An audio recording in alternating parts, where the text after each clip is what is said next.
क्या अमल होगा, किस तरीके से इनसे बातचीत होगी, वो आपके सामने आती रहेगी। दूसरी बात यह है कि अगर इनके पास पैसा नहीं है तो मैं इतनी सस्ती बिजली अगर दे रहा हूँ, इतनी सस्ती गैस दे रहा हूँ, ठीक है, मेरा मुल्क है, मैं दे रहा हूँ, लेकिन फिर मुझे कम से कम अगर पैसा नहीं है इनके पास तो मुझे सब्सिडी दी जाएगी। मैं आधा बिल दूंगा, गैस का भी रेट के मुताबिक और बिजली का भी, मेरा पूरा सुबह।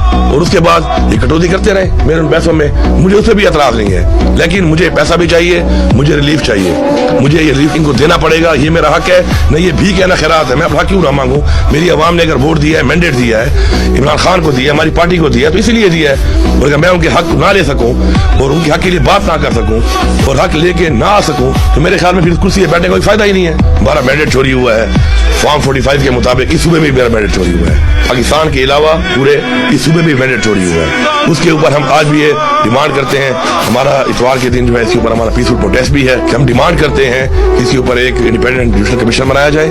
और हमारा मैंडेट, ये मैंडेट हमारा नहीं, अवाम का है, ये अवाम का मैंडेट है। अवाम का मैंडेट चोरी करके ऐसे लोगों को मुसल्लत ना किया जाए जिनकी वजह से पहले पाकिस्तान का ये हाल हुआ है। आपने देखा इमरान खान को जब हटाया गया उसके बाद के मुल्क के हालात आप देखें, डॉलर का क्या रेट था। हम चलेंगे, हमारे जो हकूक हैं, हमारी जो चीजें हैं सूबे की, उनके हवाले से हम बात भी करेंगे, हम बैठेंगे भी सही, हम इनके साथ बैठ के बातचीत में इनके ऊपर प्रेशर नहीं डालते इस तरह का कि हमें फौरन दे दो।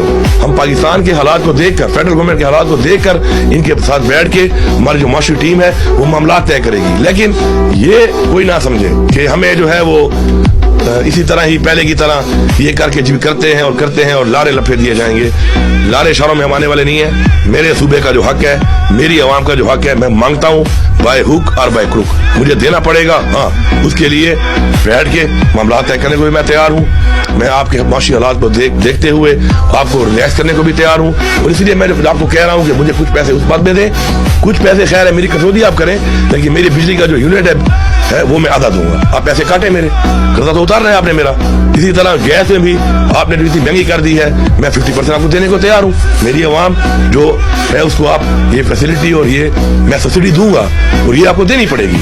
तो मैं हर तरह के मामलात के लिए आईजी के साथ, खाकसारी के साथ आगे चलने के लिए रिलैक्स माहौल में इनको हर तरह की ऑफर देने को तैयार हूँ। लेकिन अगर इन सब बातों के बाद कोई ये समझता है कि कोई डंडे के जोर पे या पहले जिस तरीके से इन्होंने हरकत की हैं हमारे साथ, आपके सामने है, मैं डिटेल में नहीं जाता, हमने आगे बढ़ना है। मैं पिछली बातों को अगर रिपीट करता रहा, उनमें लगा रहा, तो मेरे ख्याल में हम आगे नहीं बढ़ सकते। किसी का अगर ये ख्याल है कि ऐसी पॉलिसी इख्तियार करके हमारा मुंह बंद किया जाएगा, हमारा रास्ता रोका जाएगा, तो ये इनकी भूल है। मैं क्लियर बता रहा हूँ, मैं जब तक कुर्सी पे बैठा हूँ मैं कंप्रोमाइज नहीं करूंगा, ना अपने सूबे पे ना अपनी आवाम पे।